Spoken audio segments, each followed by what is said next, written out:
Hey, what's up guys, TechTitan here and I'm back again with a brand new video. So before I begin, I just want to thank you all so much for watching. I appreciate all my subscribers. If you're new to the channel, don't be a stranger. Make sure you leave a thumbs up, also subscribe if you haven't already.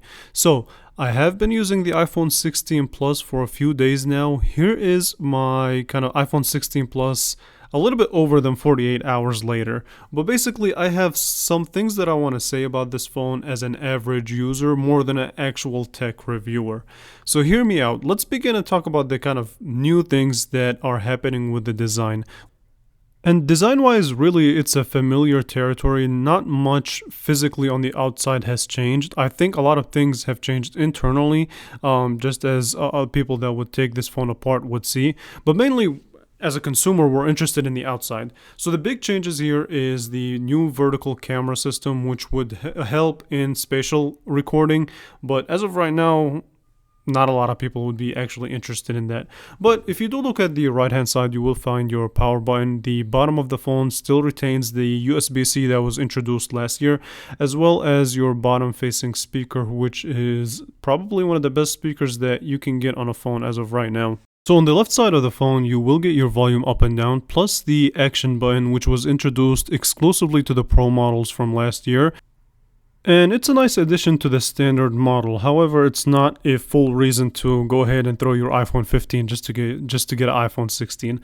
But the really new addition here is this camera control, which is an actual button with a lot of future potential, let's say. I will be talking about that more later on in the video. It kind of looks like a Android power button, like a Moto G 5G power button, or kind of a Galaxy A15 power button.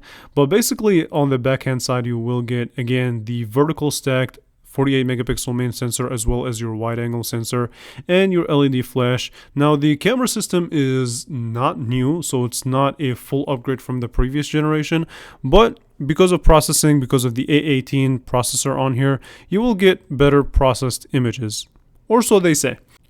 So let me cover a little bit about the 6.7-inch 1080p display on the iPhone 16 Plus. Don't get me wrong, this is still a rock solid display, but for a phone that cost $929, I expect a little bit better, right? When I say that, I mean we still get 60 Hz instead of 120 Hz refresh rate. A lot of people may not care, but I'm just saying, if you're paying that much money for a phone at this point in time, we shouldn't be waiting another year just to get that 120 Hz refresh rate. But other than that, a solid display. So let me switch the conversation and talk about this camera control button that they don't like to call a button, but basically it gives you a little bit more kind of flexibility, more control towards your camera system. So when you basically click on it, it launches the camera ultra quick, and it does give you flexibility over a couple of controls like your different style, different tone, your aperture control, your exposure control, and things of that nature. And you can even switch between your main sensor and your wide angle sensor.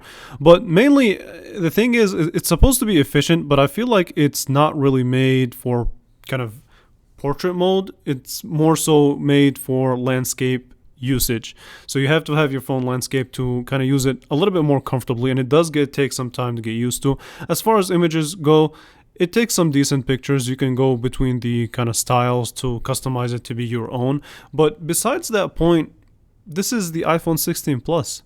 A lot of the big changes are in the kind of AI that will be coming later this year, but there's not much that you really can talk about with this phone before they actually introduce fully the AI to the consumer. But a little word on this kind of camera control, which I feel like should be way more than just that camera control, because you can do the same thing if you launch your camera using your action button. Imagine if this was a way, kind of a trackpad to control the UI. Imagine if you can use it as fingerprint sensor, which a lot of people suggested. Imagine if you can do more than just camera control on it. I feel like it has so much potential that we might not see for another year or two. Hopefully we do see it, but a lot of features that I want, we might not see until next year on this camera control. With that being said, this is the iPhone 16 Plus. So it's not an exciting upgrade, however, it's an upgrade with a lot of potential. Now mind you, if you do have the iPhone 15 and 15 Plus, I wouldn't jump to get this phone because we still don't know how good the AI features would be on the iPhone 16 or 16 Plus. So hold your horses, wait a little bit. With that being said, I want to thank you all so much for watching, and I will catch you in the next one.